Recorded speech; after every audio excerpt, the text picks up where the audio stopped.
Yeah. All right, I'll see you in 90. Yeah. Thanks.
Recording in progress.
All right, it's 11:10. I can start.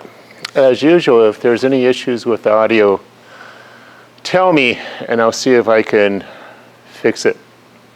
All right. Last Tuesday, since Thursday was a holiday, we basically finished fluids. We finished up statics, Archimedes principle, buoyancy, and then we started talking about dynamics, Bernoulli's principle, and the continuity equation, conservation of mass, so to speak. Although there are three examples in the lecture notes, I'm only going to do one of them. Oscillations, which is the focus of this week, is a much harder topic than fluids. I'd rather spend the time on oscillations than on fluids.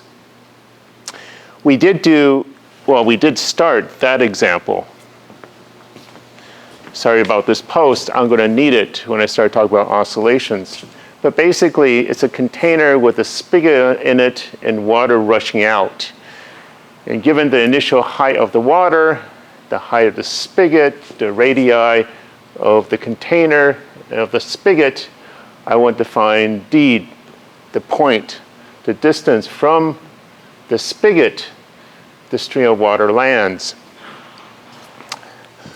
This is a combination of both fluid dynamics and kinematics. And as we mentioned on Thursday, the first task was to find V naught, the velocity at which the water is streaming out of this spigot.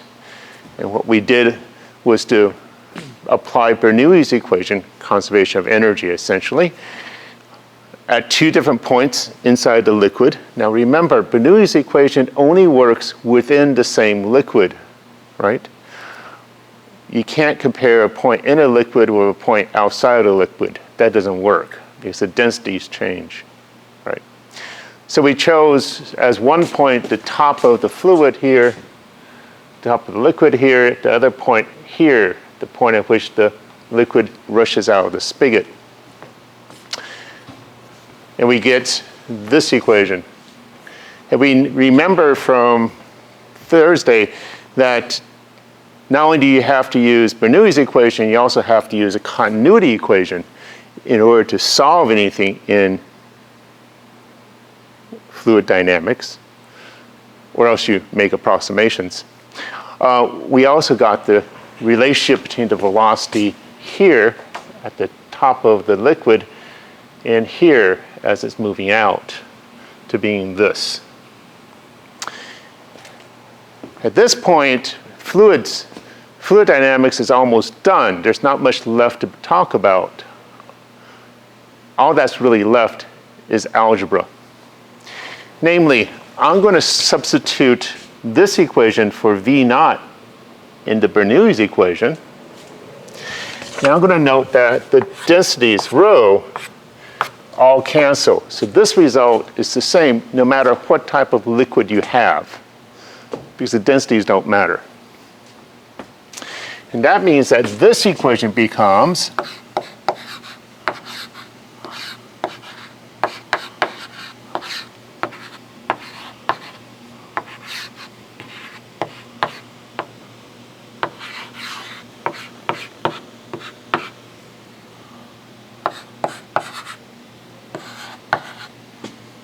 let's write it this way.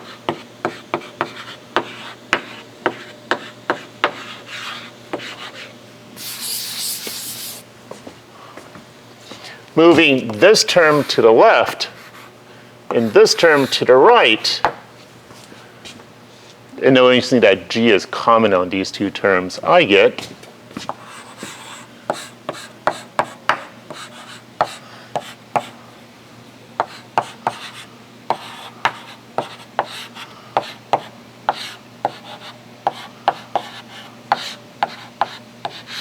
that. Because when I move this term over, these two terms will have V naught squared in common, and I'll factor it out, leaving a 1 here. They also have 1/2 in common, which is also factored out, which means that the only difference is due to this term here. And that's r over big R to the fourth power, since I'm squaring it and then squaring it a second time. And that means that v naught is multiplying by 2 divided by this and taking the square root.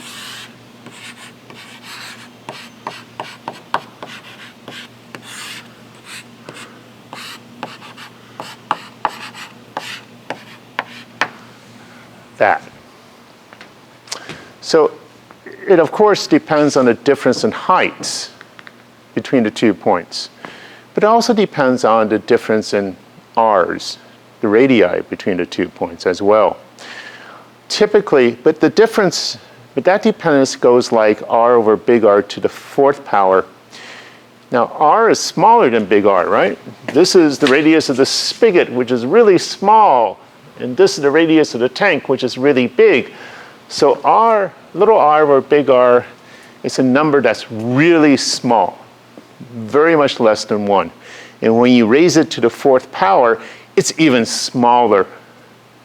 So often in this type of problem, you'll see the answer as just being what's on top.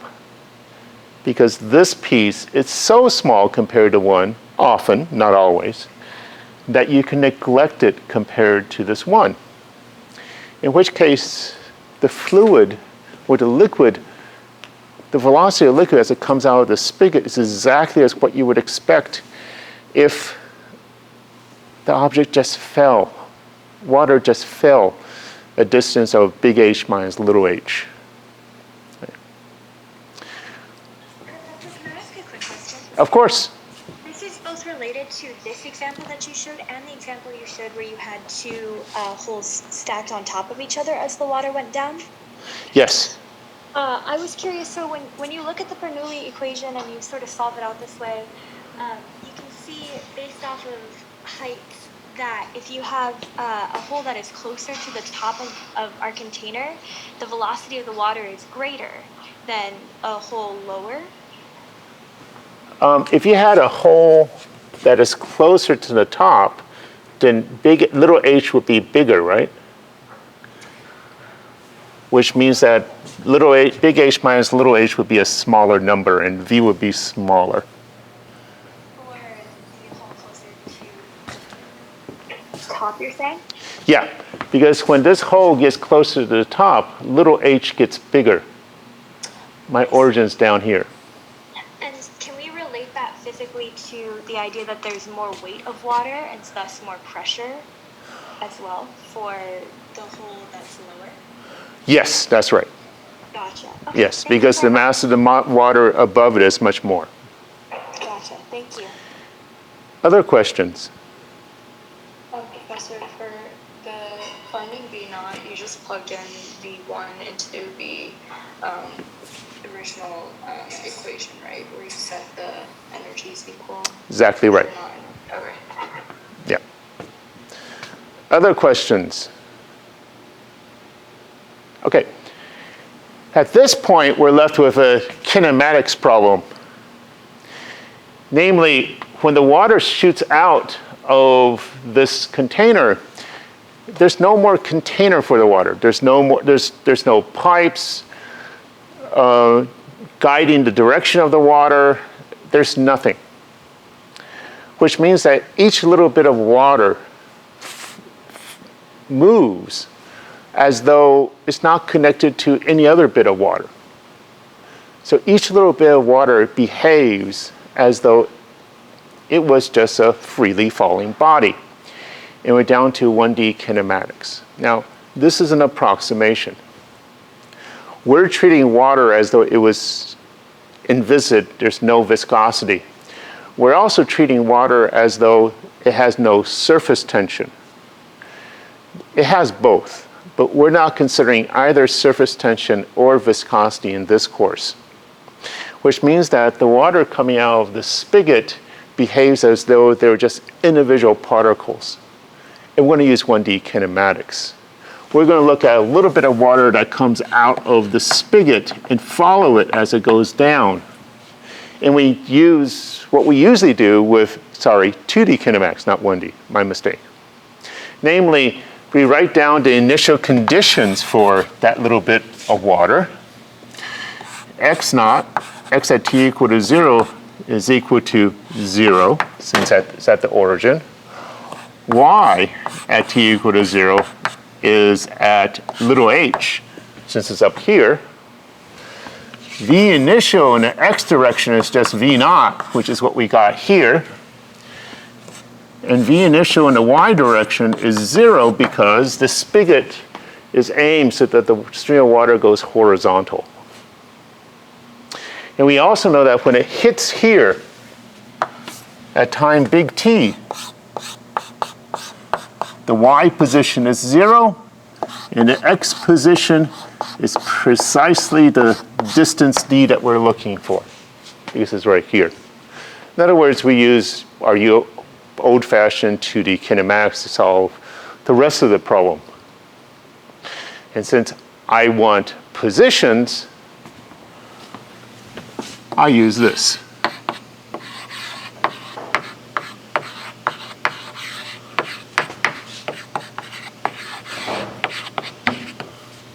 So that y at big T is, y naught is h, v naught y is 0, minus 1/2 gt squared, and this is at 0 since the water hits the ground at big T. In other words, little h equals 1/2 gt squared, or t is square root of 2 little h over g.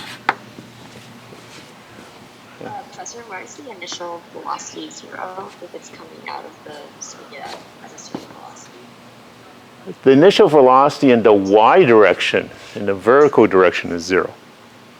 But there is an initial velocity in the x direction. Okay. Professor, what is the difference between x? Oh wait, sorry, never mind. Okay. For d, I use the x equation.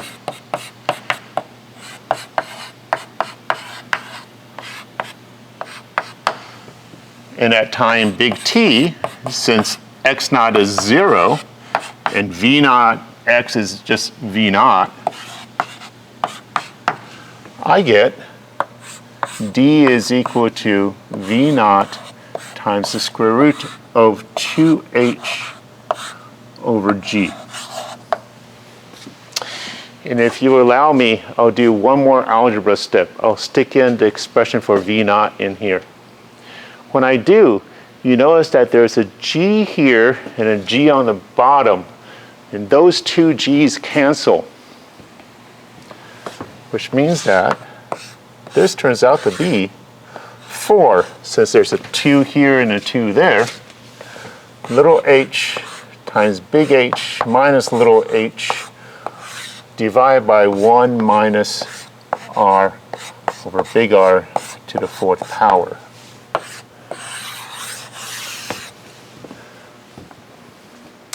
The distance that it travels before it hits the ground doesn't depend on little g. That's kind of surprising. That means that it doesn't matter if this container was on the Earth or was on Mars or on the Moon. As long as there's an atmosphere, water will hit at a distance d, the same distance d, away from the container, irrespective of which planet you're on, which is kind of neat. Because nothing depends on little g. Questions? Going once. How is that possible that it doesn't depend on g? Because wouldn't like the force pulling it downwards matter? Yes, it does. But the force, the larger the force is, the bigger the V naught, right? But the larger the force is, the smaller the time it takes that it's in the air, right? And the distance that it travels depends not only on how fast the fluid is moving, but also how much is in the air. Larger forces increases V naught, but it decreases T. It just happens that in this problem, they all cancel out. Thanks for asking the question, by the way. It's a nice question. Did I explain it myself good enough, well enough? Yeah, that makes sense. Right. Other questions? Right.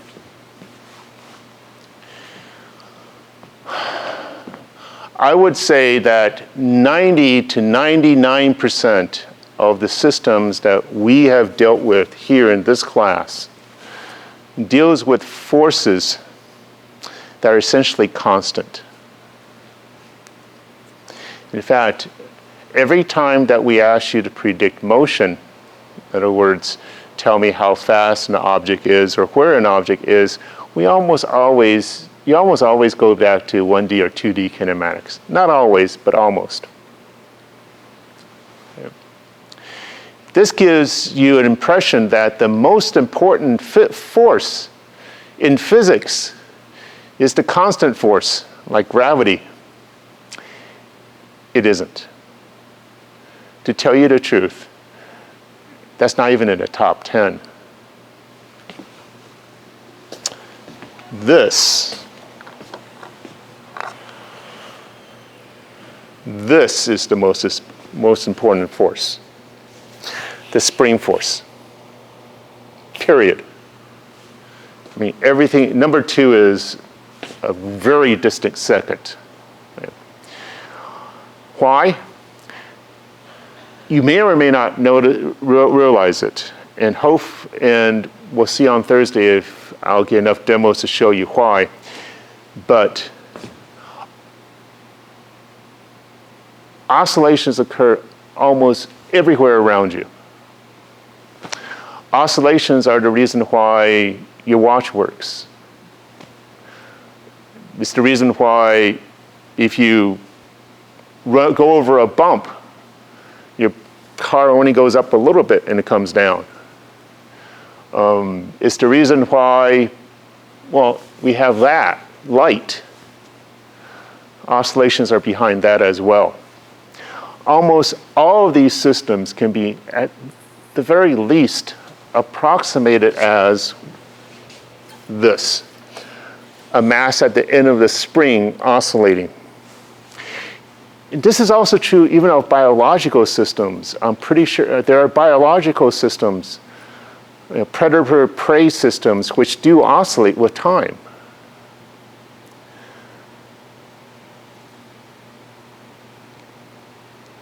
The rest of today, and on Thursday, our focus will be on these systems. Okay. So I have this system out here, a hanging mass with a hanging spring with a mass at the end of it, so I could tell you, or at least show you some qualitative behaviors of this system. The first of all is this is the equilibrium position of the system. Remember, the equilibrium position is where the net force on the body is 0. Okay. This equilibrium position, of course, depends on this mass. The bigger the mass, the more the spring stretches. And we looked at that, and that was our focus a few weeks ago when we introduced the spring force. And at that time, I told you we will start looking at oscillations. Well, that time is now. If I take my hand and I pull this mass down a little bit and I let go, the mass moves. But if you notice that the motion of this mass, well, this mass starts at this point, goes past the equilibrium position, goes up a little bit, and then it returns to my hand. It has oscillated up and down. And in fact, if I just let it go, you can see the oscillations. This motion is periodic. It repeats itself. In fact, we are only going to look at oscillatory systems that are not damped, that doesn't have any friction, so that the only force acting on it is basically, or obeys Hooke's law. It's proportional to position. But notice the motion of this mass. It's constrained. It moves between 2 points, this point down here and this point up here. It's constrained to be between these two values. That means that there is an amplitude to this oscillation. It's about this much. The amplitude basically tells you what is the maximum distance it will go away from the equilibrium position in this case.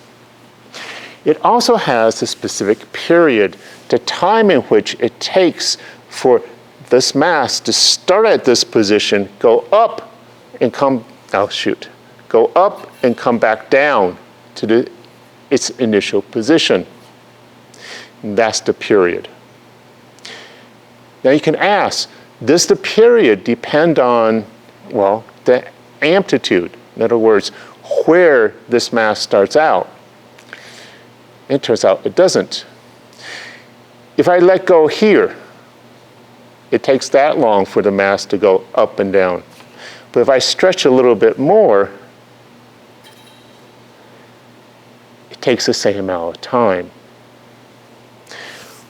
For a force that obeys Hooke's law, if that's the force, if that's the spring force acting on the mass, the period does not depend on the amplitude. It does not depend on the initial conditions of the body.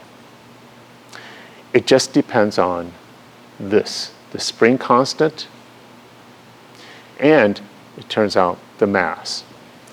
And to show you that, this is about a 20-gram mass, and I'll stretch it out here, I'll let it go, and note that that's the time it took for the mass to go up and back down. That's the period. If I replace it by a 50-gram mass, which is twice, more than 2.5 times its mass, and I do the same thing, you'll notice that the time, or the period, is just a little larger. And if I replace this 50-gram mass by 70-gram mass, which is almost 4 times as massive as my original mass, the time is even less.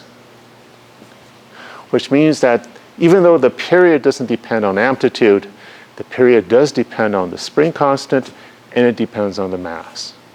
Professor, was the amplitude the same for each of those, or did it vary as well? It varied because I couldn't control how much my hand was pulling the mass. Gotcha, but Okay. basically the amplitude is not dependent on the mass. Yes, that's correct. The amplitude depends on how the body is initially put in motion. Gotcha. Okay, thank you. You're welcome. My task today, Controlling the distance away from equilibrium, or that's one way of controlling it. But remember, initial conditions depend on the initial position as well as the initial velocity, and both play a role in determining the amplitude, it turns out. Okay. But yeah, that's one way of doing it. Okay. thank you. Professor, you said that the period doesn't depend on initial conditions, right? Correct. At least for a system like this spring, this type of system, oscillatory system, we call simple harmonic motion. This type of motion we call simple harmonic motion. And in simple harmonic motion, the amplitude doesn't depend on period.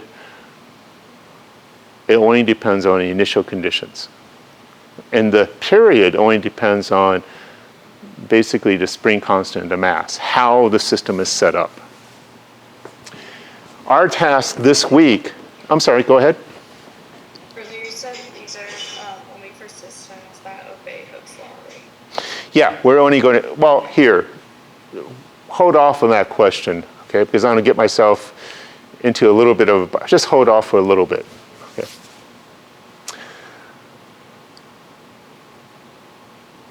Our focus this week is to understand oscillations. Our purpose is to learn how to analyze oscillatory systems, to figure out what their periods are, and then to predict motion. In other words, given an initial position, an initial velocity, can you tell me where the object is at some time t and how fast it's moving at some time t? Okay. Now, we have, this is November, and we started in the end of August. We have, for the past 2 months, been focused on 1D and 2D kinematics. And that's what your focus is going to be on. And I will tell you straight out, because this system is periodic and oscillates, 1D and 2D kinematics doesn't describe this motion. It's something quite different. Now, sometimes students get the two conflated. They think, oh, kinematics, I must do 1D kinematics. No. So, to show you the similarities between oscillatory systems, which is what we're doing now, and the systems that we've been looking at previously, I'm going to do a side-by-side comparison. I'm going to analyze this system. This is the quintessential spring system where you have a mass connected to a spring, connected to a wall. It has a spring constant K, and here's the equilibrium position. I'm going to analyze this system to death. In other words, I'm going to go all the way through until I can predict motion, and I can even talk about exactly what the motions look like for a specific case, as well as the energy stored in this system. Side by side, for most of that, I'm going to look at a simple system that we've looked at before. I have a mass, m, being pulled by a force F on a frictionless table. In both cases, there is no friction. I'm going to do analysis side by side so you can see the differences and the similarities between the two. And I'll point out the differences and similarities until I get to, well, basically kinematics for oscillatory systems. With all dynamical systems, my first step, well, actually my 0 step is, since I want to predict motion, I have to tell you where the object is and how fast the object is moving at time t equal to 0. Now, this is going to be my origin for this system, and this is my origin for this system. I chose my origin to be at the equilibrium position of the spring, like I should. To predict motion, in this case, I need to tell you where it is at time t equal to 0. And I have to tell you how fast it's moving.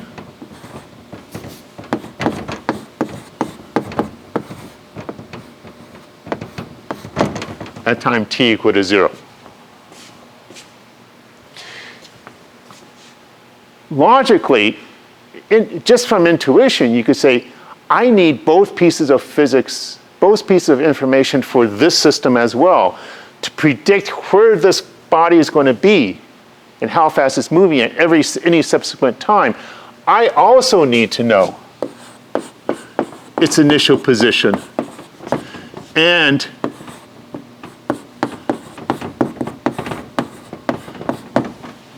its initial velocity. That part is the same for both. And the analysis of both systems starts in exactly the same way, the free body diagram.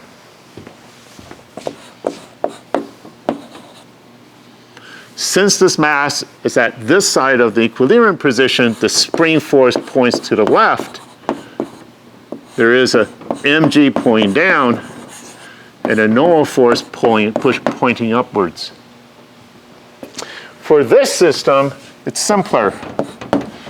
There is a force F to the right. There's a gravity pointing down. And there's no force pointing up. Step 2, sum the forces.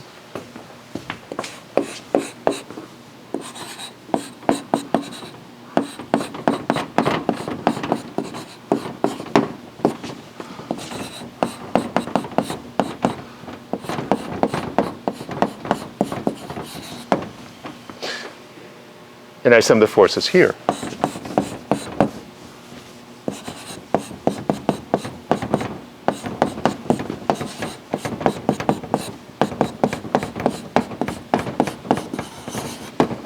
If you're saying to yourself, well, this is exactly the same as I always do, you're exactly right. It's just dynamics. The only difference is the forces are different. Step 3. The acceleration in the y direction is 0.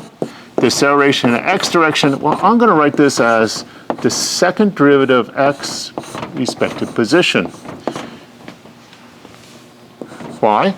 Because remember, acceleration is the derivative of the velocity respective position, and velocity is the derivative of position respect to time. Sorry, acceleration is the derivative of velocity respect to time. Velocity is the derivative of position respect to time, so the acceleration is the second derivative of position.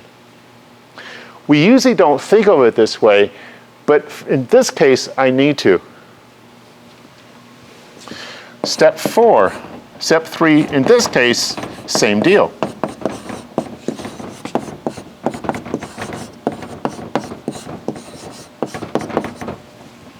In step 4, sum of F equals ma.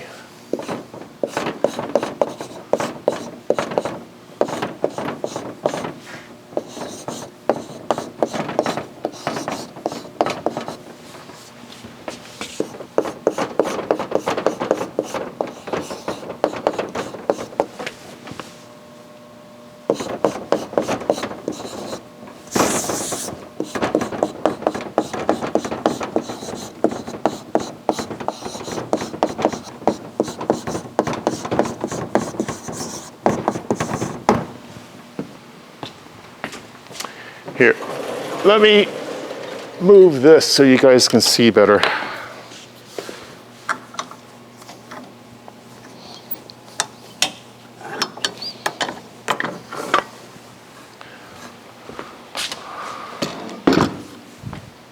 Right?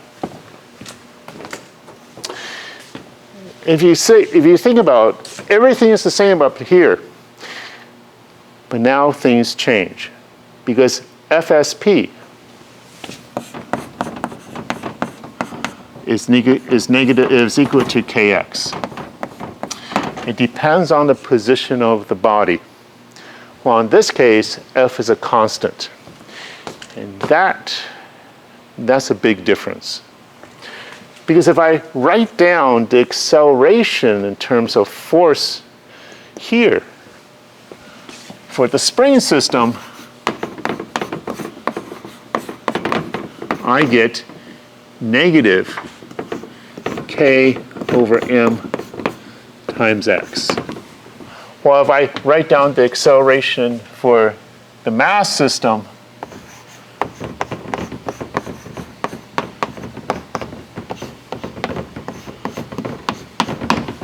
I get F over m. The right-hand side in this equation is not a constant. The right-hand side of this equation is, and that's all the difference in the world. These equations are called equations of motion.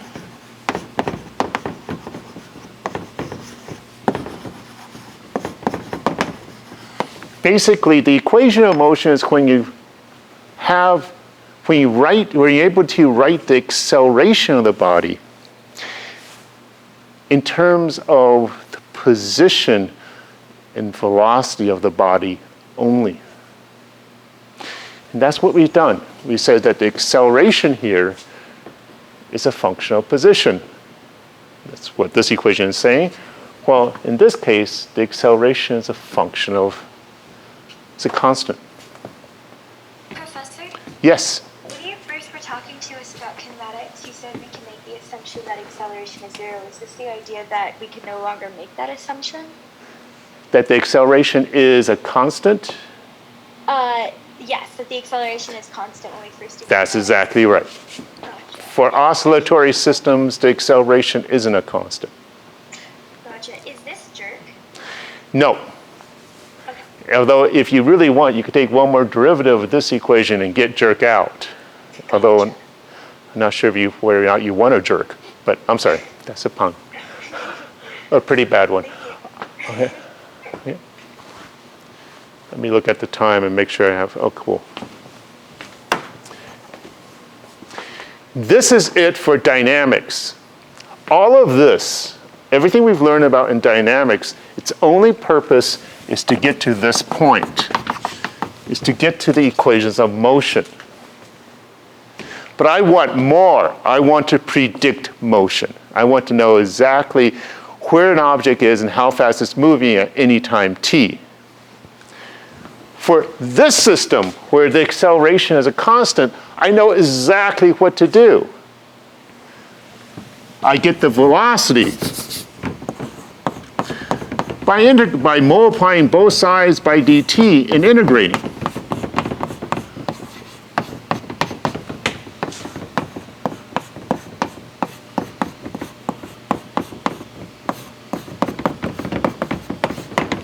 And I won't do it again since we did that way back when, like the second week of class. And then I get my position by multiplying both sides by dt, by writing the velocity as dx dt, multiplying by dt, and integrating a second time and getting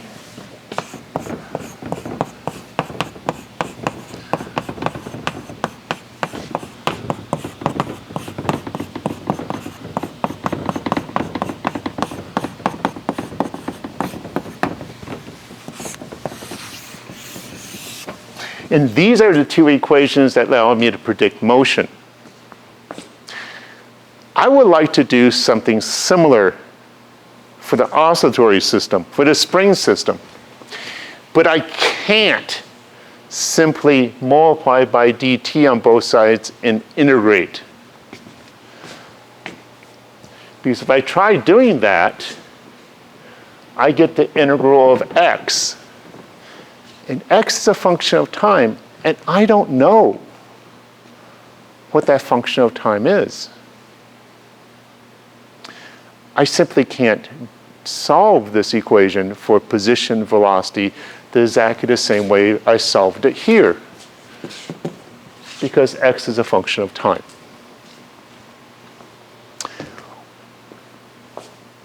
So does that mean I just throw up my hands and go home? No.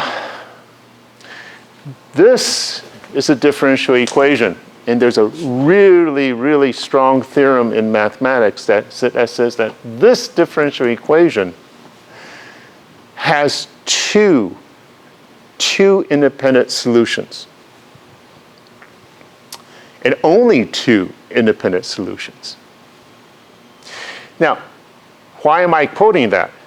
Because since I know from math there's two solutions to this differential equations, how I get that solution, how I get the two solutions doesn't matter. Once I found those two independent solutions, I'm done. Which means I can use an old-fashioned guess and check. I'll guess a solution and check to see if it works in this equation. Check to see if it solves this equation. And you can ask, well, what type of solution do you guess? And the answer is, x has got to be a function of time such that after I take two derivatives of x, I get negative x back again, essentially. And all of you all of you know two examples of such a function. Anybody hazard a guess what they are?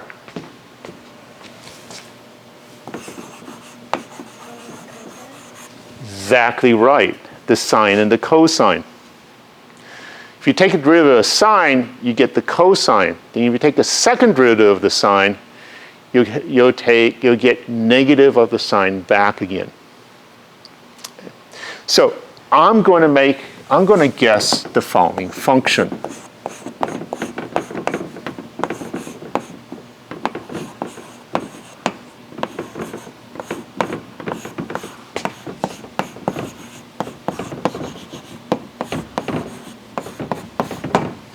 Where this omega is a constant. It is not the angular velocity.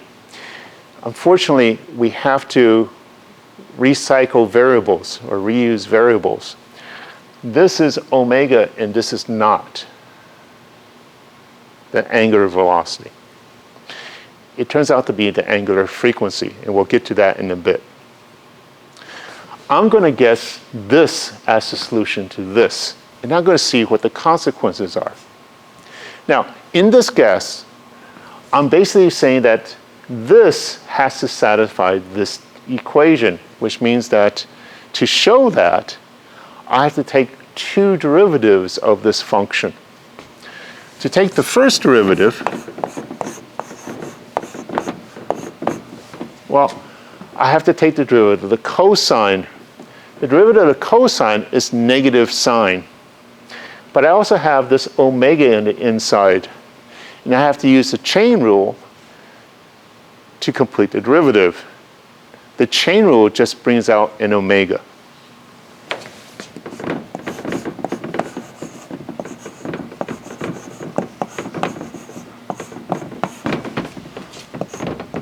The derivative of the sine is the cosine, and the chain rule will also bring out omega on this one, so this becomes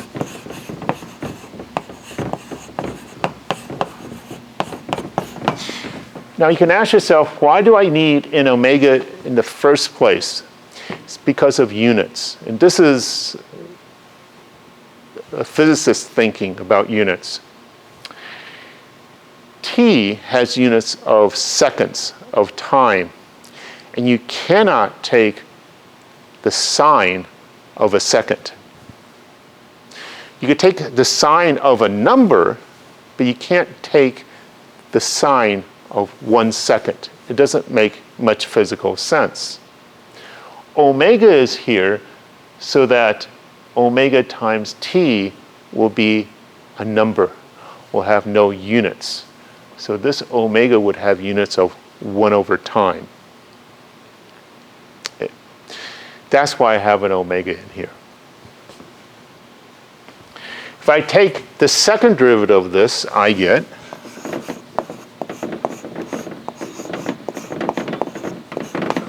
I bring this derivative of sine becomes the cosine. I bring out another omega. And derivative of cosine becomes negative the sine, and I bring out another omega.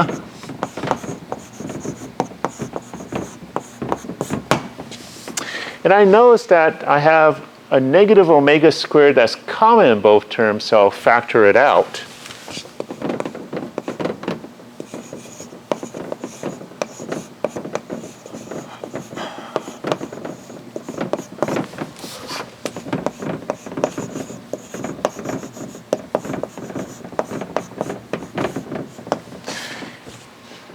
And then you notice that what's inside the brackets is precisely x.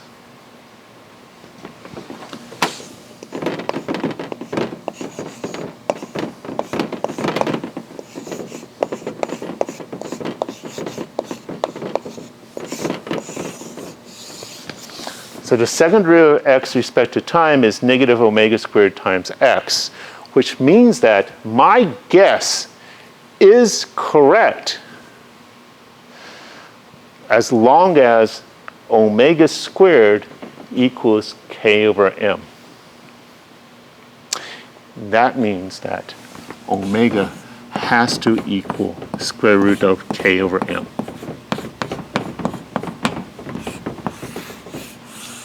For this guess to be correct. And that means that the oscillation frequency, as we'll see, depends on this coefficient from the x, not including the negative sign.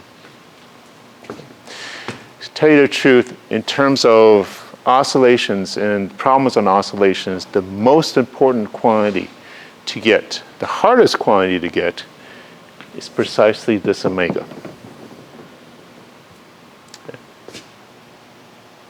So my guess and checks works.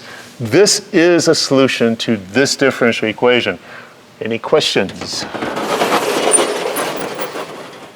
Professor, this isn't super relevant, but could you go over why we use d squared x over dt squared as acceleration? Oh.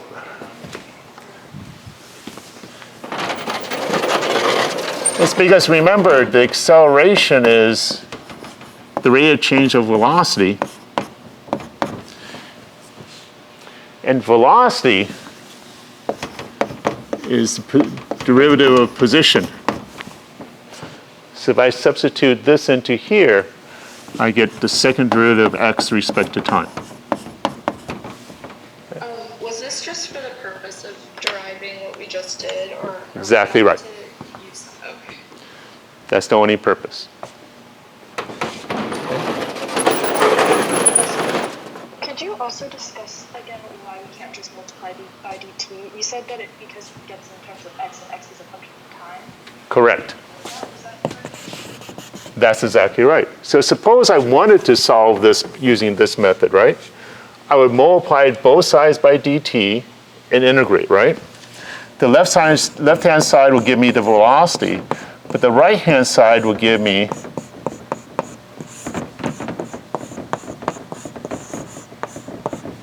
x of t dt. And in order to integrate this, I would already have to know what x of t is. And I don't. And since I don't, although this is true formally, it's not really useful when I'm trying to find a solution to my differential equation. Got it. Thank you. You're welcome. And Professor, you said we include omega because omega times t has no units. Correct. And it'll make sense to take the sine of a number. Then you'd just be taking a sine of a number as opposed to a sine of time if omega wasn't there. So, like, after this, do we just apply omega equals square root k over n? Actually, it depends on your system. And we'll get to that next time. Okay, we need to. Okay. It actually depends on the dynamical system.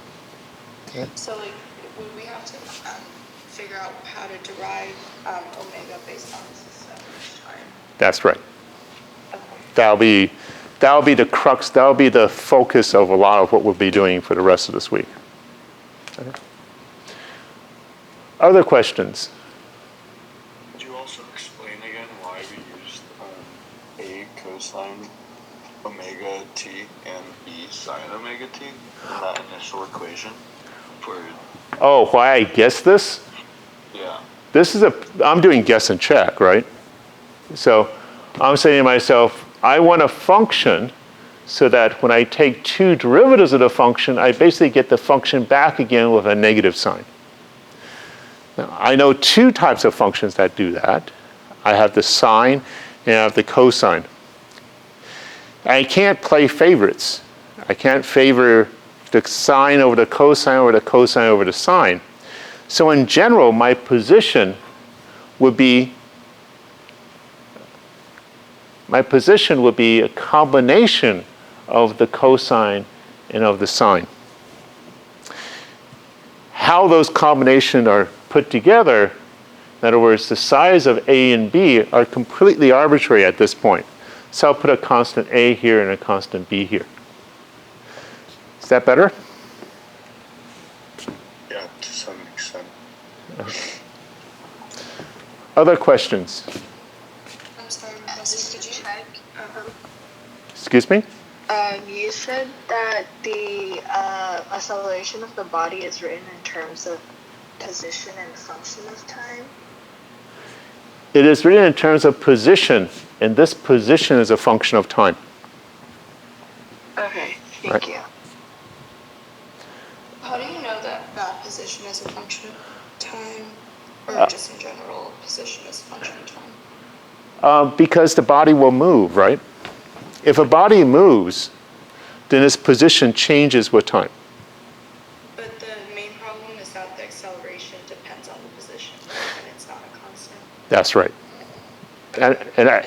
And my job is to find the position as a function of time. And then I was wondering if you could just quickly go over the thing you crossed out at the bottom. Oh, as the lady says, she wants to know why I couldn't just integrate. If I try multiplying both sides by dt and integrating both sides, the left-hand side will give me my velocity again, but the right-hand side would be the integral of x dt. And I don't know what x is. I don't know what it is as a function of time, which means that I can't do this integral. Which means that this way of trying to solve for position or velocity really doesn't work for the oscillatory system. And it works for the original way that we learned before because you can find x of t using a constant acceleration. Yes, that's because the acceleration is a constant in time. So I know what type of function it is. It's a constant function. Professor, could you also explain one more time how you arrived that omega is equal to root k over m? This equation satisfies this equation, right? I want to make sure that it satisfies this one as well. The only way that this would satisfy this equation is if this omega squared is equal to k over m. I see. Thank you. Right? Now, this is an important point, and students have trouble with this. This is how you identify your frequency from the equation of motion. Other questions? Okay, then I have another ambition. Not only do I want this to be a solution of this equation of motion, I want this to describe the motion of that body up there. And if it describes the motion of that body up there, then it has to be that when I evaluate this function at t equal to 0, I get x naught. And when I evaluate this function, which is the velocity, at t equal to 0,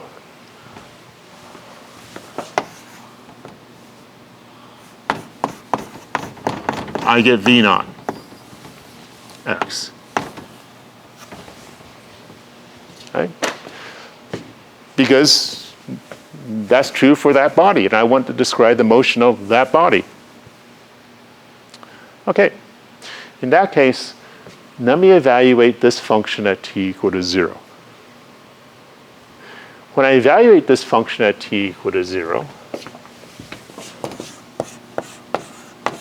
I get a times cosine of 0 plus b times the sine of 0. The cosine of 0 is 1. The sine of 0 is 0.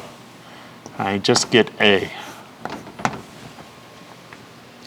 If I evaluate the velocity at t equal to 0,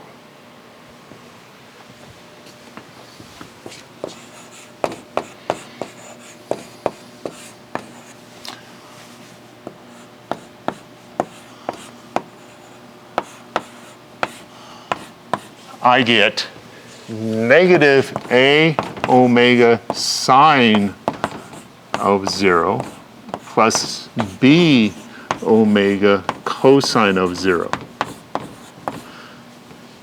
Since the sine of 0 is 0, cosine of 0 is 1, I get b times omega. Okay. Bear with me a bit. I'll explain this notation in just a bit. Okay. That means that this equation has to equal this one. The only way that's true is if A is x naught.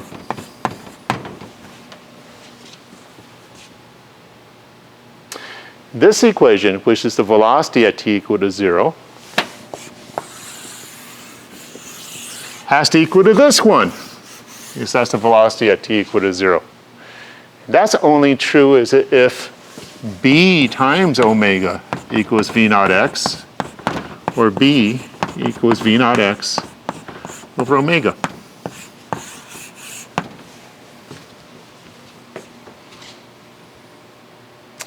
In other words, these two constants, a and b, are determined by the initial conditions for the system.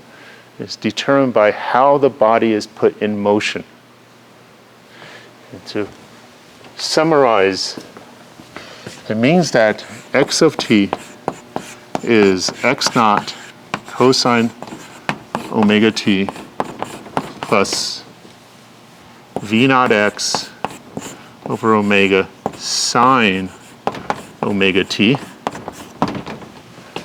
And v in the x direction as a function of time is negative x naught omega sine omega t plus v naught x cosine omega t.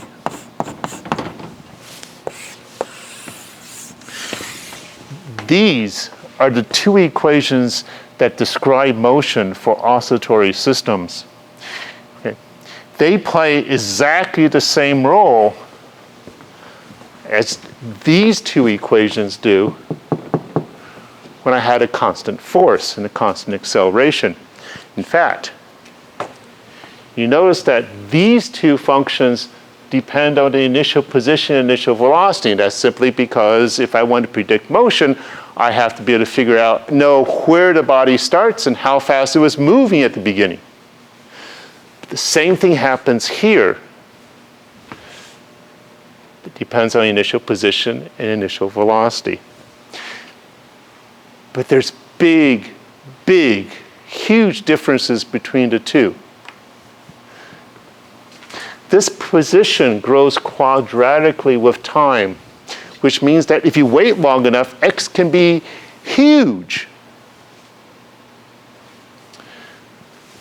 This position only depends on sine and cosine.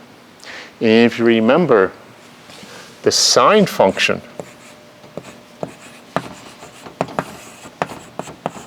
is always between -1 and 1.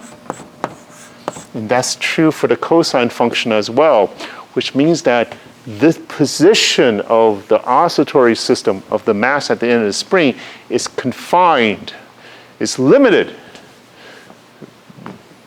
to some maximum and some minimum. The maximum and minimum depends on what x naught and v naught x are. Okay. And that means that if I draw, and I will in a minute, graphs of the motion of this body, of x of t and v of t, it will look completely different than the graphs for the motion of a body for 1D kinematics.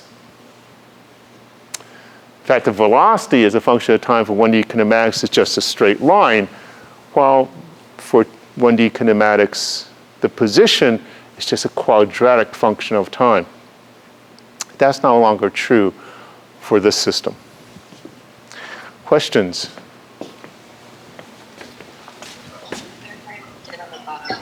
Excuse me? Can you clarify what you did at the bottom left board? So, like, what you have at time 0? What I just did was to take this expression for A and B and plug into here.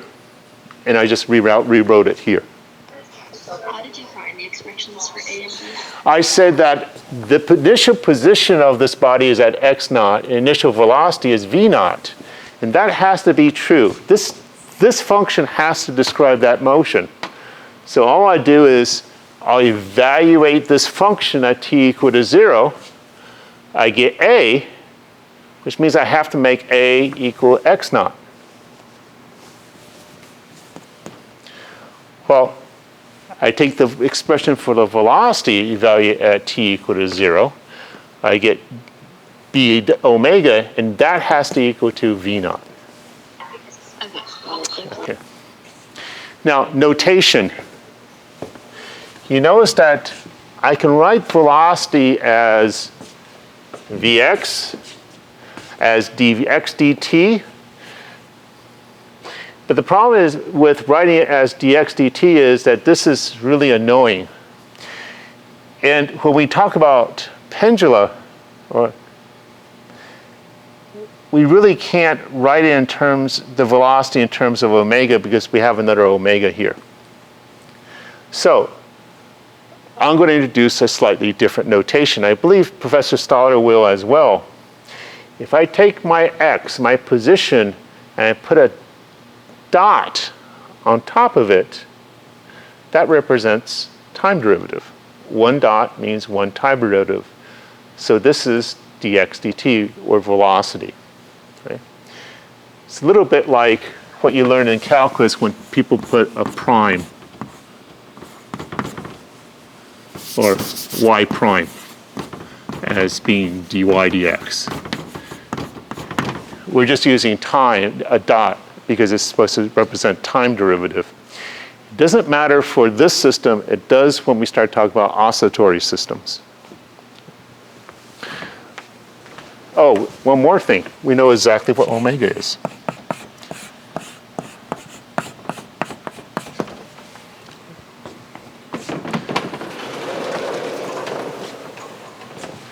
So I got to erase a couple of the boards. You guys, if you have any questions, just holler.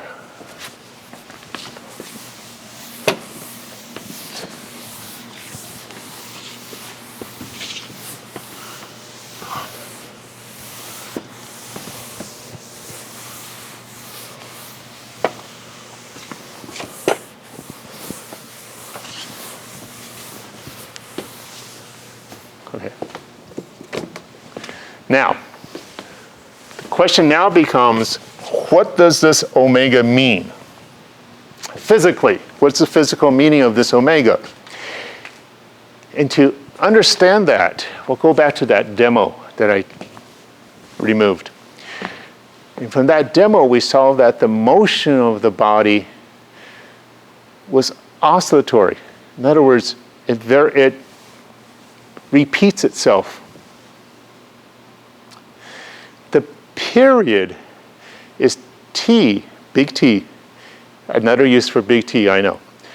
The period, big T, is the time interval, the shortest time interval over which the motion repeats itself.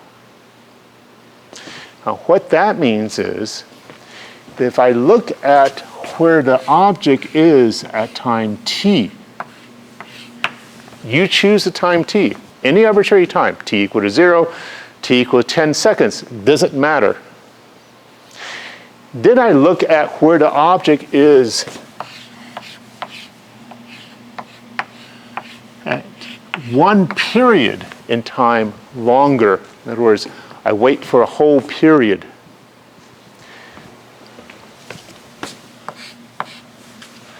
These two positions have to be equal.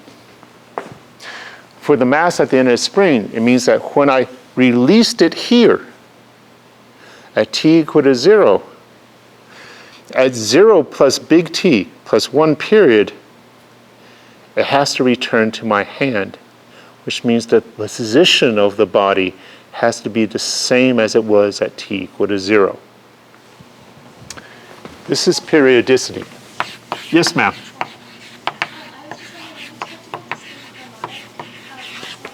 Does that basically mean conservative forces only? Yes, actually.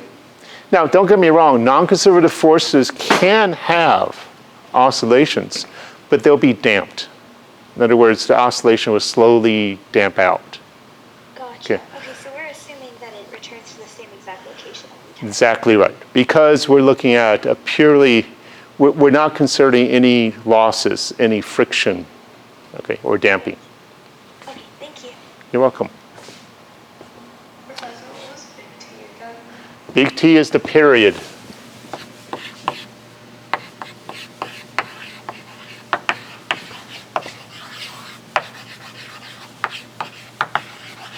Okay. So let's figure out what big T is. I'll take this function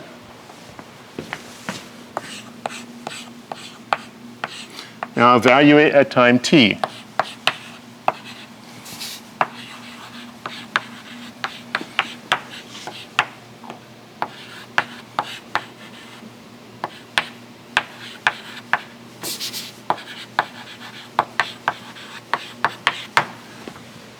Then I will take this function and evaluate it at t plus big T.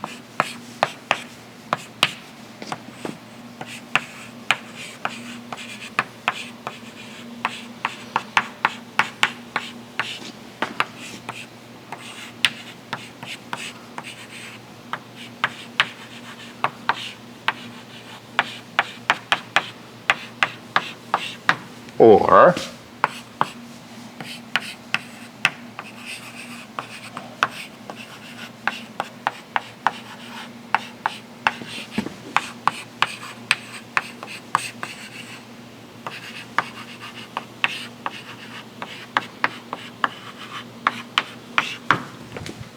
and if you, now this function has to equal this function, which means the cosine has to equal to cosine, and the sine has to equal to sine. That means cosine omega t equals cosine omega t plus omega plus times big T. Now, if you remember from math, the sine function and the cosine function are periodic with period 2 pi. So the only way that this can be true, that the two functions can be equal to each other, is if omega t is 2 pi. In other words,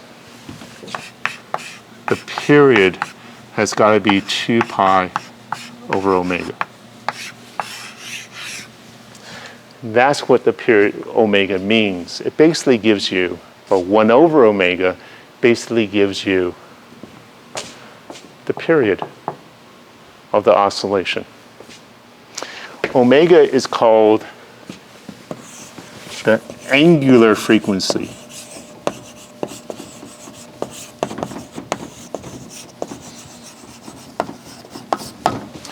While T is called the period. You should note that the units of omega is a radian per second.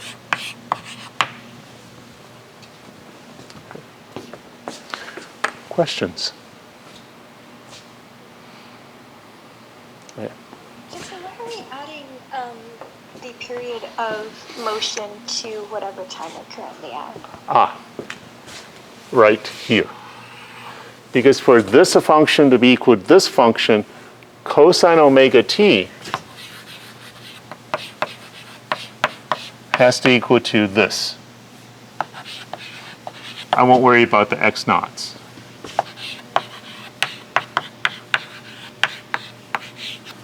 Right? Then this has to be 2 pi basically. Gotcha. Thank you. You're welcome. Other questions?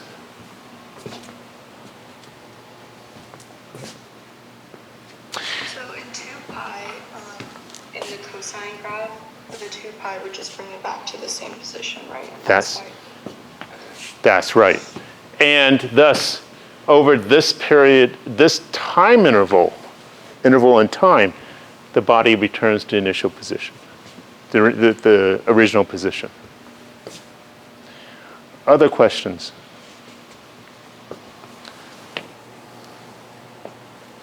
All right. Sorry, I'm going to have to cover this up because I need this board. Let me graph this for you. I'm not going to graph this with the most general x naught and v naught. That'll be way too complicated. I'm going to graph the position velocity as a function of time for one specific choice of initial conditions.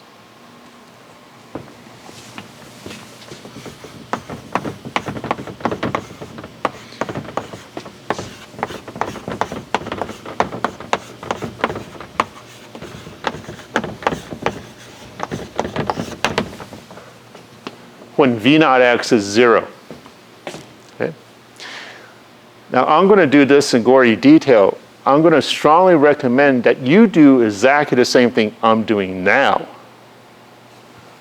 But for the case where x naught is 0 and v naught x is not 0. Okay? If you really want to understand the motion and how it's described in terms of the period and everything, you really should do this by yourself once. And then instead of repeating what I'm doing, just choose the other combination, x naught 0 and v naught x as being v naught. Okay. Now, I can do this for a general system because instead of using the time axis as seconds, I'm going to write in terms of the period, big T.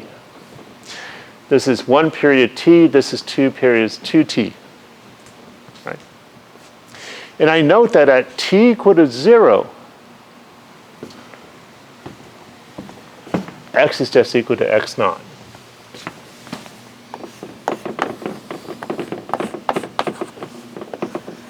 It's right there. And I know that at time big T, it's equal to x naught. And I know at time 2t is equal to x naught. Why do I know that?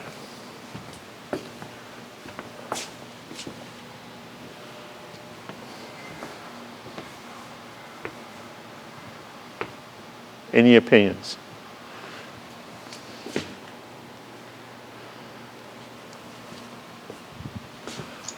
It's how a cosine graph works. You can think of it that way.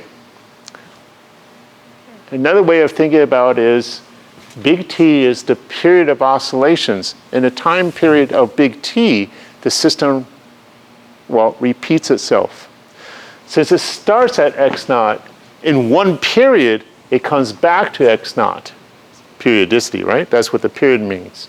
Then in 2 periods, it comes back to x naught again. And it keeps on repeating itself. That's the meaning of period. So let me find its position at t equal to t over 4. At 1/4 the period.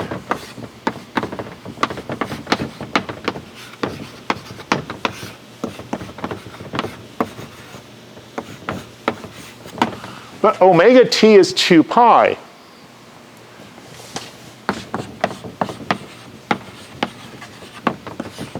So this is 1/4 of 2 pi. And 1/4 of 2 pi is pi over 2. Cosine of pi over 2 is 0. Which means that at quarter period, it's here. And that means that in one period, here, is here as well, because the system is periodic. Then I look at half period. I do the same thing.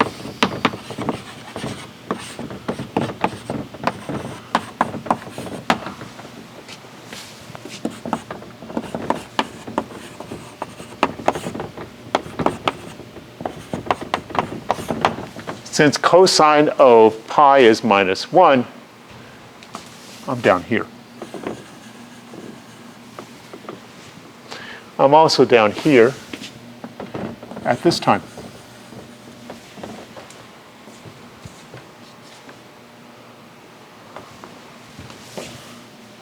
This is not right. 3/2, sorry.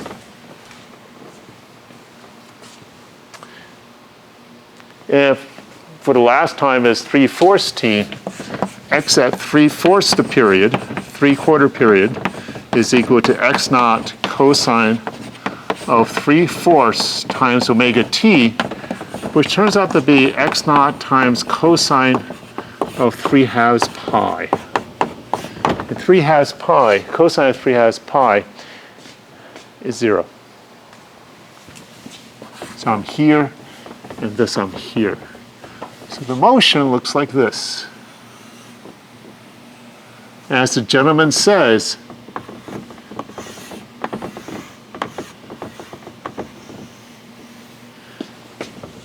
it's the cosine function. It keeps on oscillating that way. But as usual in physics, what we really need you to do is understand what the period means and what happens at half a period or a quarter period or 3/4 period. For the velocity, from here, the velocity is negative x naught omega sine omega t, since v naught x is 0, which means that the maximum it could be is negative x naught omega, and the minimum would be positive x naught omega would be negative x naught omega.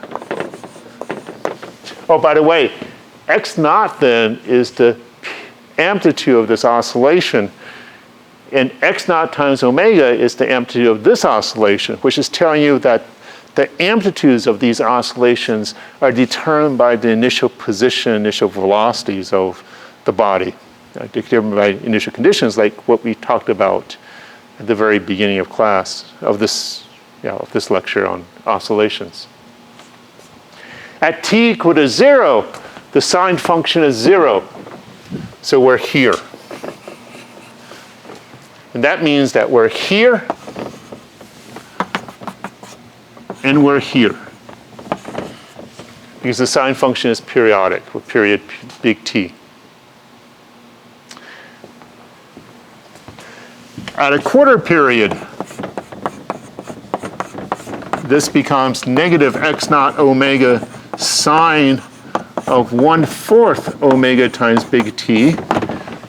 1/4 omega times big T is pi over 2, and sine of pi over 2 is 1. So at a quarter period, we're down here. And so we're here after one period. Now, I won't go through the details anymore. I'll just tell you that if you evaluate this function at half a period, you'll find that the velocity is 0. So it's 0 here as well. And at 3/4 period, the velocity is here. So it's here as well.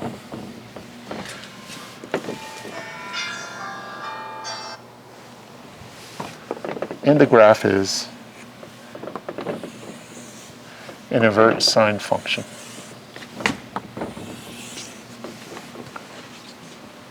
Okay. So we'll finish this up on Thursday, and then we'll talk about other systems and do analysis of our other systems, as well as the energy and potential energy of these systems. Okay. See you then. Professor, can I ask 2 questions regarding the graphs? Sure. I was wondering, so for example, when you do x of 3/4t and you get x naught cosine 3/2 pi, Yes. How does that translate to like where you drew the dot?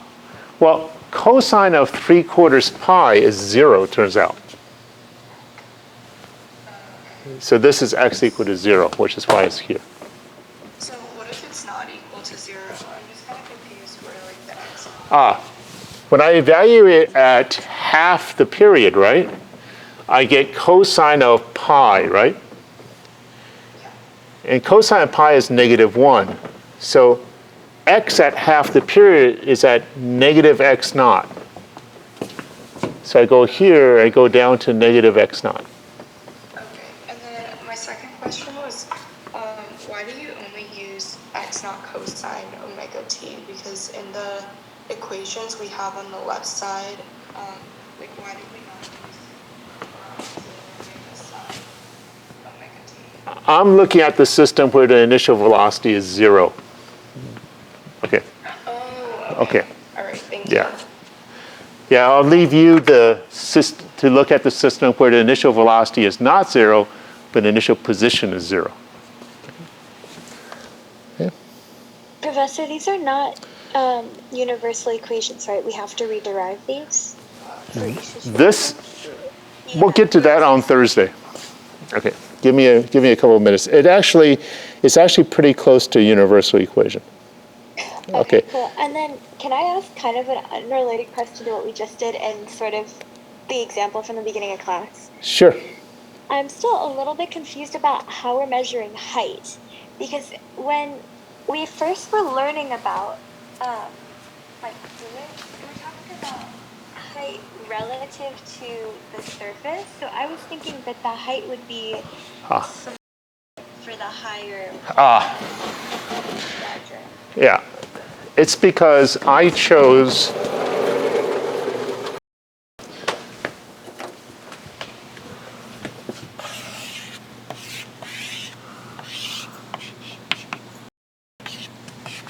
I chose my origin to be here at the bottom of the container.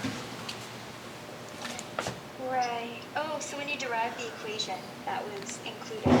Yes. Oh, Okay. If I had a larger h, you're going to have a smaller velocity because of the Bernoulli equation, right? That's right. The higher the spigot goes to, the smaller the velocity. Gotcha. Yeah. Okay. Thank you so much. You're welcome. Professor, Yes. do you know where we can get like the statistics for the second midterm? I believe the head GSI, I believe, released a distribution for the second midterm. All right, thank Okay. you. You're welcome. Following that up really quickly, do you know if there's going to be a cutoff statistic released What do you mean by cutoffs? for different grade bins? We can't do that because the grade is graded on a curve. Okay. Right. And so, and as such, the actual values for A's, B's, and C's won't be determined until after the final anyways. That totally makes Yeah. sense. Okay. Okay, thank you. You're welcome. Recording stopped.